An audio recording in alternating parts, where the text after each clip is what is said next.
brought to you by MDH Masala. দারুণ বিশুদ্ধ প্রাকৃতিক হলুদ, লঙ্কা, ধনে। না, লঙ্কা, ধনে, হলুদ, MDH। নমস্কার, জি 24 ঘন্টা দুরন্ত দুটো নিয়ে আপনার সঙ্গে রয়েছে আমি শুক্লা। শুরুতে যে গুরুত্বপূর্ণ খবরের দিকে নজর রাখতে হচ্ছে, নির্মল ঘোষ পানিহাটির প্রাক্তন তৃণমূল কংগ্রেস বিধায়ক, তাকে গ্রেফতার করা হচ্ছে। আরজি করে শ্মশান ফাইল খুলতেই গ্রেফতার। গত 9 তারিখ আপনারা জানেন যে পানিহাটিতে নির্যাতিতার যে স্মরণ সভার আয়োজন করা হয়েছিল, সেখানে মুখ্যমন্ত্রী ছিলেন। সেখানে মুখ্যমন্ত্রী কড়া বার্তা দিয়েছিলেন, 3 জনের নাম উল্লেখ করেছিলেন, তার মধ্যে নির্মল ঘোষের নামও ছিল। আর এরপরই পরের দিন অর্থাৎ 10 তারিখে এফআইআর রুজু করা হয় এবং তারপর গ্রেফতার করা হলো এই নির্মল ঘোষকে। একেবারে উড়িষ্যা থেকে তাকে গ্রেফতার করা হচ্ছে, তাকে ট্রানজিট রিমান্ডে নিয়ে আসা হচ্ছে। পুলিশ তাকে নিজেদের হেফাজতে চাইবে। পুরো বিষয় নিয়ে আপডেট নিয়ে কথা বলে নিয়ে আমাদের সঙ্গে বিক্রম রয়েছেন এই মুহূর্তে আমাদের প্রতিনিধি টেলিফোন লাইনে। বিক্রম, নির্মল ঘোষের নামে এফআইআর আর তড়িঘড়ি পুলিশ তাকে গ্রেফতার করলো। একেবারে মুখ্যমন্ত্রী শুভেন্দু অধিকারীর নির্দেশে আরজিকর ফাইল আবারও খুলেছে। বিশেষ করে শ্মশানের যে পার্ট, তা নিয়ে খড়দা থানার তরফ থেকে নির্দিষ্টভাবে এফআইআর করা হয়। যেটা আমরা জানতে পারছি যে সেই এফআইআর কিন্তু সবার আগে মূল অভিযুক্ত হিসেবে যাকে দেখানো হয়েছিল তিনি হচ্ছেন নির্মল ঘোষ, এবং তার সঙ্গে আরো 2 প্রাক্তন কাউন্সিলর, তাদের বিরুদ্ধেও এফআইআর হয় এবং অভয়ার বাবার লিখিত অভিযোগের ভিত্তিতে এই এফআইআর করে খড়দা থানার পুলিশ। তারপর থেকেই পুলিশের তরফ থেকে এই নির্মল ঘোষের খোঁজ করা হচ্ছিল। যেটা আমরা জানতে পারছি যে ব্যারাকপুর পুলিশ কমিশনারেটের গোয়েন্দা বিভাগ এবং খড়দা থানার পুলিশ তারা গোপন সূত্রে জানতে পারে যে নির্মল ঘোষ তিনি গা ঢাকা দিয়েছেন উড়িষ্যার একটি এলাকাতে। সেখানেই তদন্তকারী দল একটি তারা চলে যায় এবং আজকে যেটা আমরা জানতে পারছি যে নির্মল ঘোষকে গ্রেফতার করা হয়েছে। তাকে আজকেই সেখানকার আদালতে পেশ করা হবে, যেখানে পুলিশ তাকে ট্রানজিট রিমান্ডে এ রাজ্যে নিয়ে আসবে এবং তারপর ব্যারাকপুর পুলিশ কমিশনারেটে পেশ করে তাকে নিজেদের হেফাজতে চাইবে। যেটা অভয়ার বাবার মূল সেই অভিযোগ ছিল। প্রক্রিয়া কি আজকের মধ্যে সম্পন্ন হয়ে যাবে নাকি সেটা হতে হতে আগামীকাল? দেখো, আজকের মধ্যেই ট্রানজিট রিমান্ড পেয়ে যাবে। এবার কোন পদ্ধতিতে নিয়ে আসা হয়, অর্থাৎ বাই রোড বা বাই এয়ার বা বাই ট্রেন, সেটার উপরে নির্ভর করছে কখন এসে তারা কলকাতায় পৌঁছাবে বা ব্যারাকপুরে পৌঁছাবে। আপাততভাবে আমরা যেটা জানতে পারছি যে অভয়ের বাবার যে নির্দিষ্ট অভিযোগ ছিল, যেখানে বলা হয়েছে যে গত 9 আগস্ট 2024 সালে অভয়ের দেহ আরজিকর হাসপাতাল থেকে বেরোনোর পর থেকেই নির্মল ঘোষ এবং তার শাগরেদরা তারা কিন্তু একেবারে ভীতি প্রদর্শন করে বাবা মাকে, এবং তার সঙ্গে সঙ্গে তাদের উপরে চাপ দিয়ে তাদেরকে অন্ধকারে রেখে তড়িঘড়ি অভয়ার দেহ দাহ করিয়ে দেয়। এবং সেক্ষেত্রে অনিয়ম করা হয়েছে এই দেহ দাহের ক্ষেত্রে, যেখানে একাধিক নথিতে সেখানে বাবা মায়ের কোনো সাইন পর্যন্ত নেই।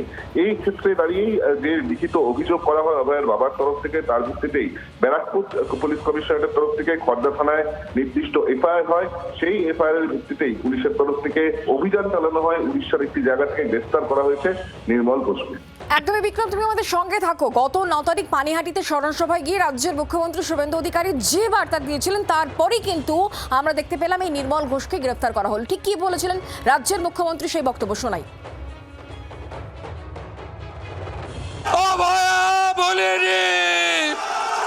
অভয়া বলিনি মানুষ আমাদের জিতিয়েছে অভয়ার বিচার দিতে। আমার লিমিটেশনের মধ্যে আমি কমিটেড।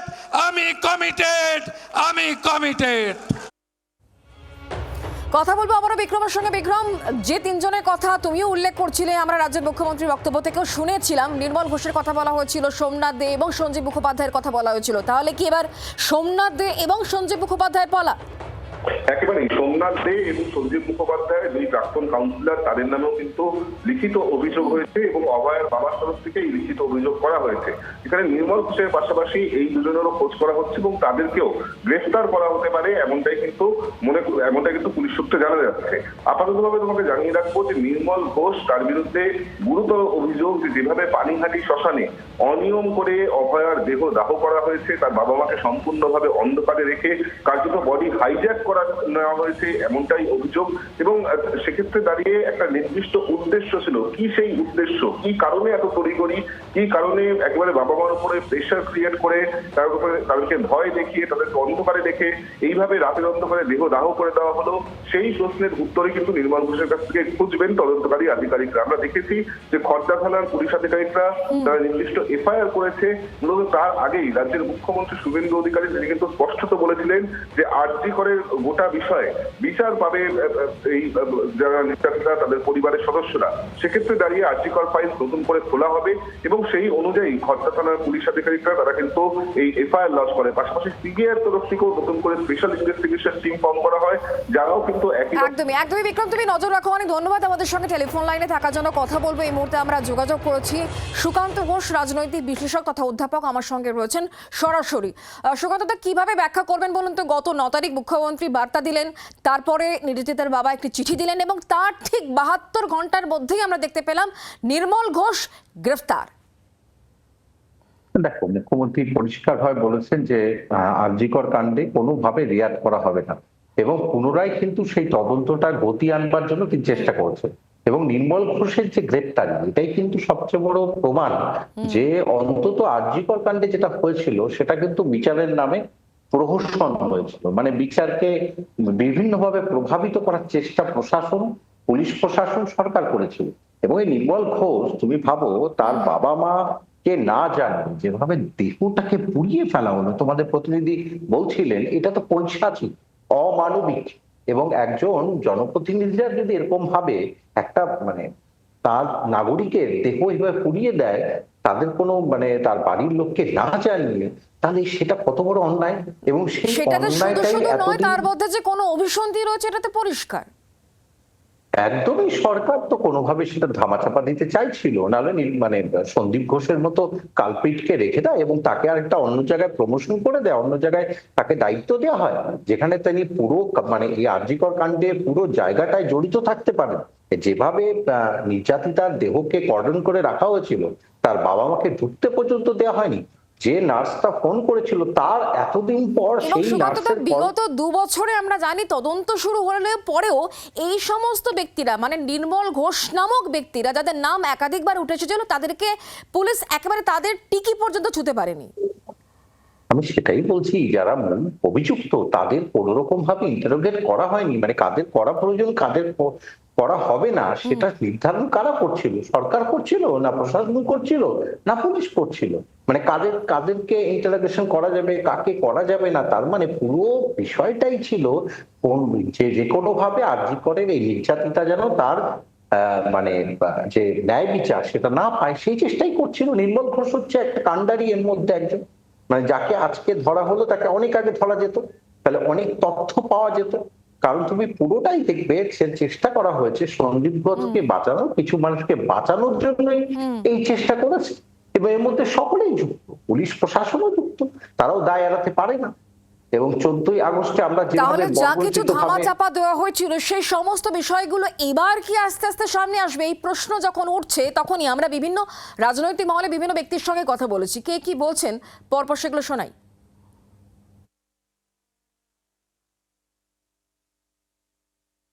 আপনারা জানেন যে নির্মল ঘোষের ভূমিকা কি ছিল যে সময় অভয়াকাণ্ড ঘটেছিল, এবং অভয়ার বডিকে তড়িঘড়ি নিয়ে গিয়ে তাকে দাহ করে দেওয়া এবং তার মধ্যে দিয়ে প্রমাণ লোপাটের চেষ্টা এবং সেই চেষ্টায় সফল হওয়া, এই পুরো কাজটা মমতা বন্দ্যোপাধ্যায়ের নির্দেশে করেছিলেন নির্মল ঘোষ। তো নির্মল বাবুর ভূমিকা মোটেও নির্মল ছিল না অভয়াকাণ্ডে। আমাদের পুলিশ তা আলাদা করে তদন্ত করছে এবং তার জন্য তাকে গ্রেপ্তার করা হয়েছে। আপনাদেরকে আমরা এইটুকু আশ্বস্ত করতে পারি, কে কবে গ্রেপ্তার হবে সেটা তো আমার পক্ষে বলা সম্ভব নয়, কিন্তু এটুকু আশ্বস্ত করতে পারি যে কোনো অপরাধী ছাড়া পাবে না। যারা অন্যায় করেছে তাদেরকে শাস্তি ভুগতে হবে। ওনার তো গ্রেপ্তার হওয়া উচিত ছিল, আমরা তো গ্রেপ্তারের অপেক্ষা করছিলাম। সেই জায়গা থেকে তো আমরা এটাকে সাধুবাদ জানাচ্ছি, আমাদের সাধুবাদ জানাতে কোনো অসুবিধা নেই। কিন্তু দেখুন, স্বাভাবিকভাবে এই প্রশ্ন তো থাকবেই যে তার মানে নির্মল ঘোষের যা ভূমিকা, যদি তাকে গ্রেপ্তার করার মতোই হয়ে থাকে তাহলে 2 বছর ধরে সিবিআই কেন করলো না? এতদিন কি নির্মল ঘোষ যদি কিছু তার ইনভলভমেন্ট থেকে থাকে বা তার যা প্রমাণ আছে, ও 2-2.5 বছর ধরে সেগুলোকে সাজিয়ে রেখে দিয়েছে যাতে কিনা একদিন শুভেন্দু অধিকারী এসে গ্রেপ্তার করতে পারে? ওদের আগে আমি দেখলাম যে একজন মহিলা, একজন স্টাফ, তার বোধহয় নতুন করে এখন ফোন সিজ করা হয়েছে। সেদিন রাত্রিবেলা শ্মশানে কিরকম ভাবে তাড়াহুড়ো করে দাহ করে দেওয়া হয়েছিল ইত্যাদি প্রমাণ সংগ্রহের জন্য পুলিশ ফোন সিজ করেছে। তিনি কি 2 বছর ধরে তার ফোনের প্রমাণগুলোকে যত্ন করে রেখে দিয়েছিল? একদিন পুলিশ আমার ফোন সিজ করবে, সেদিন সব সামনে আসবে। একটা জিনিস বুঝতে পারছি না, কি বাংলায় যত তৃণমূলের নেতারা সব উড়িষ্যায় পালাচ্ছে কেন? তো টাকাগুলো ওখানে গিয়ে রেখেছে, তাই জন্য ওখানে উড়িষ্যায় দেখে যারা ধরা পড়ছে সব উড়িষ্যা থেকেই ধরা পড়ছে। নির্মল ঘোষ তো একটা মানে কত রকম বাজে লোক হতে পারে যে নির্মল ঘোষ যার নাম আছে। এরা যেভাবে গান পয়েন্টে অ্যারেস্ট করিয়েছিল, ডেড বডিকে নিয়ে গিয়ে পুড়িয়ে দিয়েছিল, জোর করে তার মা বাবা সিগনেচার ছাড়া ডেড বডিকে পুড়িয়ে দেওয়া হয়েছিল। এ তো ভীষণ অপরাধ করেছিল এরা। যে পুলিশ এবং প্রশাসনকে সাধুবাদ জানাই। নির্মল ঘোষ, আমি একটু দুঃখিত এতদিন খুলেআম ঘুরে বেড়াচ্ছিল কেন। যে পুলিশ এবং প্রশাসনকে সাধুবাদ জানাই। নির্মল ঘোষ, আমি একটু দুঃখিত এতদিন খুলেআম ঘুরে বেড়াচ্ছিল কেন। রাত্রিবেলা কি ঘটনা ঘটেছিল এবং ওই নির্যাতন, খুন ইত্যাদি যা হয়েছিল তার সাথে কারা জড়িত, সমস্ত বিষয়টিকে তদন্তের আওতায় নিয়ে এসে সকল অপরাধীদের হচ্ছে যথাযোগ্য শাস্তি দিতে হবে, কাউকে ছাড় দেওয়া যাবে না। তদন্তের অগ্রগতি গত 1 বছর 10 মাস ধরে হয়নি, যেটা বাংলার মানুষ চেয়েছিলেন। সিবিআই দ্রুত সেই তদন্তটা করুক। নির্যাতন, খুন এবং যে ধামাচাপা, এই প্রতিটা ঘটনায় যারা হচ্ছে যে দোষী, থেকে যথাযথ শাস্তি দেওয়া হোক।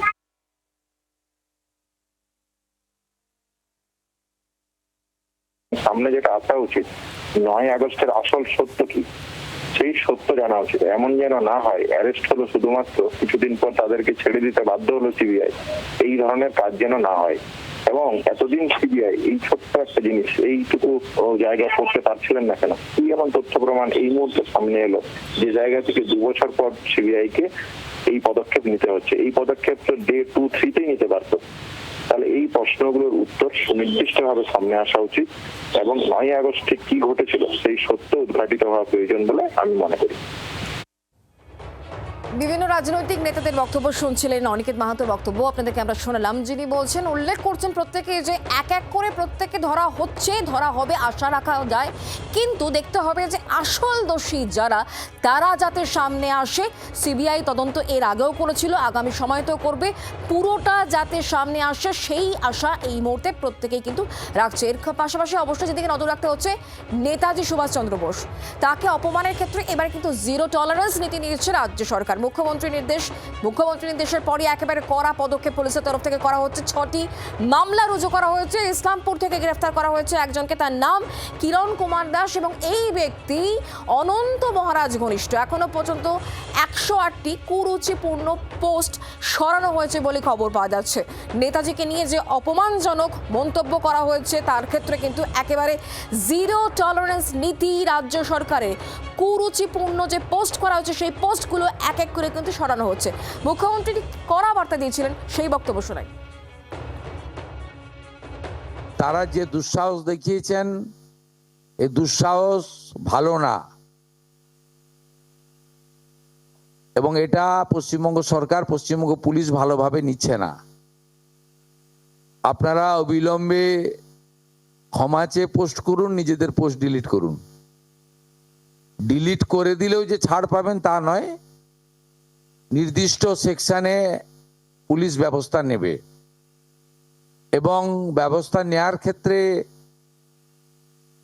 পুলিশ নিজেরাই সিদ্ধান্ত নেবে, ওখানে আমরা কোনোভাবে হস্তক্ষেপ করব না।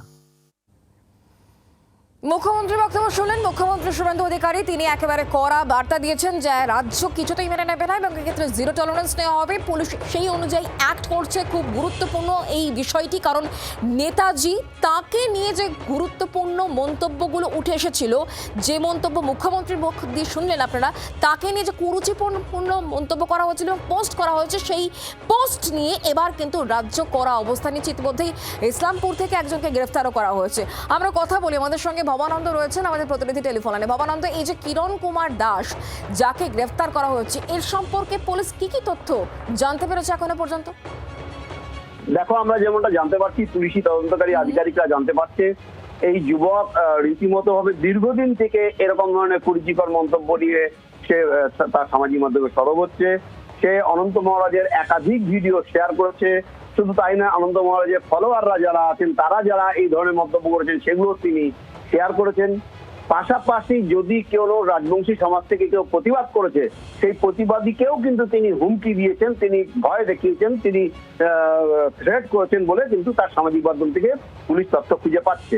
যেমন চোপড়ার এক ছাত্রী এ বিষয়ে সরব হয়েছিলেন, তার রাজবংশী ছাত্রী, তার বক্তব্য ছিল রাজবংশী সমাজকে অপমান করা হচ্ছে, নেতাজিকে অপমান করতে গিয়ে রাজবংশী সমাজের শিক্ষিত সমাজকে অপমান করা হচ্ছে, রাজবংশী সমাজের একাংশকে অপমান করা হচ্ছে। তারা সবাই এরকম ভাবে মানেন না, তারা নেতাজিকে সম্মান করেন।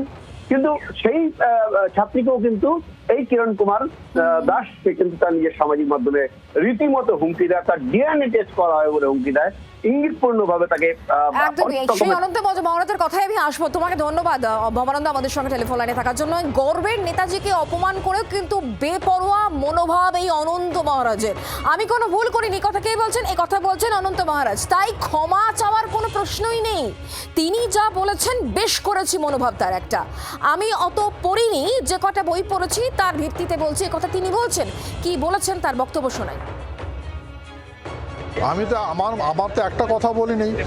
যখন ভারত স্বাধীন হয়েছে, যখন দ্বিতীয় বিশ্বযুদ্ধ হয়েছে, তখন তোমার জন্ম হয় নাই। তবে সেই তার কথা কী করে বলবো? আমি বারবার বলছি, আমি এভিডেন্সে কথা বলছি, তত্ত্ব যা বলছে সেটাই বলছি। ভাই, নেতাজির কোথায় কোথায় ইতিহাস আছে আমি তো সেটা জানি না, কোথায় কোথায় আছে, কোন পৃষ্ঠায় পৃষ্ঠায় আছে সেটা জানি না। যা আই উইটনেস, এ তো আই উইটনেস, তো আমি আই উইটনেসের কথা বলছি। তো কে কোথায় কে লেখছে আমি কি করে জানবো? শুনলেন অনন্ত মহারাজের বক্তব্য, তার জেস্চার আপনারা দেখলেন। কথা বলে এই মুহূর্তে সৈকত নিয়োগী আমাদের সঙ্গে রয়েছেন, নেতাজি গবেষক, এবং সুকান্ত ঘোষও আমাদের সঙ্গে রয়েছেন। আমি সৈকত বাবু আপনার কাছে আসি। অনন্ত মহারাজ যিনি একথা বললেন, তারপর তার সাফাই কি সেটাও আমরা শুনলাম। কি বলবেন বলুন তো? নেতাজি সম্পর্কে এদের কোনো ইন্টারেস্ট নেই। এদের মেন উদ্দেশ্য সেটা হচ্ছে কোচবিহার। আগ্রহ না থাকা আলাদা, কিন্তু তাকে অপমান করার বিষয়টা তো একেবারেই আলাদা। নেতাজিকে এরা ব্যবহার করছে নিজেদের পার্সোনাল এজেন্ডা। কুচবিহারকে আলাদা করার একটা চিন্তা ভাবনা এদের মধ্যে রয়েছে, যে কারণে এরা নেতাজিকে ব্যবহার করতে চাইছে। এরা ভুলে যাচ্ছে যে এই কুচবিহারের যে গণপরিষদ, সেই গণপরিষদে কিন্তু নেতাজিরই এক মন্ত্রী ছিলেন, যার নাম দেবনাথ দাস। একদমই সৈকত বাবু, আমি আপনাকে অবশ্যই বলতে দেবো, আপনি আমাদের সঙ্গে থাকুন। সুকান্ত বাবু আপনার কাছে আমি একটু জানার চেষ্টা করি, যেহেতু এই গোটাটার মধ্যে কোথাও গিয়ে একটা রাজনীতি কোথাও চলেই আসছে, সেক্ষেত্রে কি বলবেন বলুন। এই যে অনন্ত মহারাজ তিনি বললেন, তা নিয়ে আলোচনা সমালোচনা তীব্র ঝড় যখন, তখনই তার এই বেপরোয়া মনোভাব। দেখো, যে বেপরোয়া হতে চায় তাকে তো বেপরোয়া থেকে তুমি দূরে সরাতে পারবে না। বেসিক্যালি তিনি যেটা করতে চাইছেন, তিনি কিভাবে রাজনীতি গরম করতে চাইছেন এবং মনে করবে প্রাসঙ্গিক হতে চাইছেন। কারণ নেতাজি তো একজন বীর পুরুষ, তাকে তার সম্পর্কে কিছু বললেই তো আমি প্রাক্যদ্বীপের আলোয় আসবো। কারণ যিনি নেতাজি সম্বন্ধে জানেন না, আমি কেন বলতে চাইছি যে রাজনীতিকে ব্যবহার করছেন, তিনি তো বিজেপির সাংসদ। আমার মনে হয় সেই জায়গা থেকে তিনি তার দায়িত্ব ভুলে গেছেন এবং নেতাজি সম্বন্ধে কুরুচিকর মন্তব্য করে লাইটে আসতে চাইছেন, আর কোনো উদ্দেশ্য নেই কিন্তু। এবং তার রাজনীতির কোনো সারবত্তা নেই, কারণ এর জন্য পড়াশোনা প্রয়োজন। নেতাজি সম্পর্কে পড়াশোনাকে আদৌ তার রয়েছে, যদি আর আমার ধৃষ্টতা যদি না থাকে। আপনি আমাদের সঙ্গে থাকুন। আমি সৈকত বাবু আপনার কাছে এই জায়গা থেকে জানার চেষ্টা করব। অনন্ত মহারাজ বলছেন যে আমরা ভারতের সঙ্গে যুক্ত হওয়ার আগে ভারতের কি ইতিহাস ছিল কি করে জানবো? তিনি না জানলে পরে সেটা তার ব্যর্থতা। যেখানকার তিনি জনপ্রতিনিধি, সেই জায়গাকার যদি তিনি ইতিহাস না জানেন, আমি খুব ক্ষুদ্র গণ্ডিতে কোচবিহারের কথা বলি, তার যদি তিনি ইতিহাস না জানেন, তাহলে তিনি জনপ্রতিনিধিত্ব করছেন কিভাবে? একজন সাংসদ তো জনপ্রতিনিধি। আর সুভাষচন্দ্র সম্পর্কে পড়তে গেলে বা জানতে গেলে তার জন্য যে প্রচুর বই পড়তে হবে তা নয়। অনেক কিছুতেই আমরা দেখতে পারি তিনি অন্তত একবার নেতাজি ভবনে এসে ঘুরে যেতে পারেন, কলকাতা শহরে এসে। এই কলকাতা শহরে অজস্র স্মৃতি ছড়িয়ে আছে সুভাষচন্দ্রের বিভিন্ন জায়গাতে। আর তিনি যে ভাষা ব্যবহার করেছেন সুভাষচন্দ্র সম্পর্কে, তার ভক্তরা যে ধরনের কুরুচিকর ছবি বানিয়েছে, এটা কোনো কালচার নয়, এটা আমাদের ভারতবর্ষের প্রতি একটা অপমান। এবং তার বদলে যেরকম ভাবে মুখ্যমন্ত্রী যে কথা বলেছেন, যারা অপমান করেছে, তিনি তো স্পষ্ট ভিডিওতে বলেছেন ওয়ার ক্রিমিনাল। তিনি ওয়ার ক্রিমিনাল শব্দের মানে জানেন? যারা মানবতার বিরুদ্ধে গিয়েছে তারা ওয়ার ক্রিমিনাল, যারা মানবতার বিরুদ্ধে গিয়েছে। জেনেভা কনভেনশনের যে প্রোটোকল, সেকেন্ড ওয়ার্ল্ড ওয়ারের পর থেকে নুরেমবার্গ ট্রায়ালের টাইমটা আমরা যদি দেখি, সেখানে যাদেরকে চিহ্নিত করা হয়েছে তারা ওয়ার ক্রিমিনাল। তিনি সেটা কিভাবে বললেন? এটার তাকে অবশ্যই মানে তার বিচার বিভাগীয় তদন্ত হওয়া উচিত। এবং সাংসদ যেরকম মুখ্যমন্ত্রী বলেছেন যে কে সাংসদ বা কে সাধারণ মানুষ তার মধ্যে কোনো পার্থক্য নেই, নেতাজির থেকে বড় কেউ নয়। নেতাজি যারা এই ধরনের অপমান করেছে তাদের শাস্তি পেতেই হবে, অনন্ত মহারাজকে শাস্তি পেতেই হবে। আপনি আমাদের সঙ্গে থাকুন। অর্জুন সিং রাজ্যের মন্ত্রীর বক্তব্য কি শোনাই। উনি অনেক সিনিয়র মানুষ হলেও আমার মনে হচ্ছে এটা ভুল করেছেন। নেতাজি সুভাষচন্দ্র ব্যাপারে ভারতবর্ষে আগামী 100 বছর যে প্রজন্ম জন্মাবে তাও কিন্তু ওনার অপমানটা কোনো সহ্য করার জায়গা থাকবে না। আমাদের মাননীয় মুখ্যমন্ত্রী স্পষ্ট বার্তা দিয়েছেন, আইনের ঊর্ধ্বে কেউ নয়, না এমপি না এমএলএ না কেউ। তো এই জন্যে এটা নিয়ে মুখ্যমন্ত্রী যেটা বলেছেন সেটা আগামী দিন কার্যকর হবে। আমাদের অবশ্যই নজর থাকবে অনন্ত মহারাজের যেভাবে তিনি বেপরোয়া মনোভাব দেখাচ্ছেন, একটা কিচ্ছু হয়নি বা বেশ করেছি মনোভাব, সেই মনোভাবের জবাব তাকে আগামী দিনে অবশ্যই দিতে হবে। সৈকতবাবু অনেক ধন্যবাদ আমাদের সময় দেওয়ার জন্য। সুকান্তবাবু আপনাকেও ধন্যবাদ আমাদের সময় দেওয়ার জন্য। স্বাস্থ্য আর নিউট্রিশন পাবে, শরীরও স্ট্রং হবে, অল্প খেলেই পেট ভরে ডাইজেশন ঠিক রাখে। MDH সোয়াটিন, আসল প্রোটিন।